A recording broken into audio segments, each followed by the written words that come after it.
Howdy homeowners. We are in a home that was built in the late 70s. We're talking a little bit about the exterior. I'm on the roof. Here we have cementitious board. It is installed really close to the roofing here. Other than vinyl siding, no exterior siding should be in contact with the roof. And that's for areas like this where you have a wall penetrating with or intersecting with a roof surface. So the roof siding's actually in pretty good shape. We have about a 1/4 inch gap between the siding and the roof here. So you can see some debris is collected in there. There's a little bit of decay to the siding, you know, as it slowly starts to chip away at itself with any moisture trapped up against it. But it is holding up pretty well. That 1/4 inch gap is not enough. There should be about a 1 to 2 inch gap between the bottom side of that siding and the roof surface. Most inspectors, including myself, would write that up that it was installed improperly, which is true.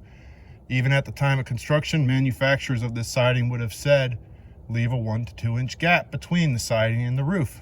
That being said, this one's actually holding up pretty well. You probably get away with clearing it out and painting it just to prevent, you know, any more debris, you know, and then getting up here routinely to make sure you remove debris from against it.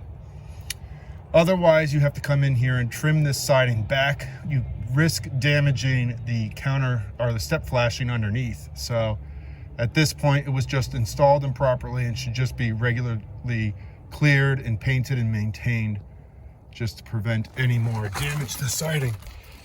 Same as for trim. Here we have the brick front of the home, but here we have this corner trim that the siding butts into.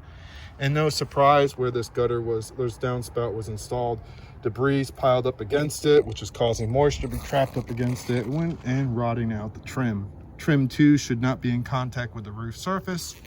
And if you're a gutter contractor, please don't install these elbows right against the roof surface. Give like a 4 inch gap between the underside of the elbow and the roof surface. Help prevent this from happening. Let me clear this out, help them out a little bit, but you can see the trim there is all rotted out. So, again, if your siding or trims like this, you have to get up there more often and keep it clear.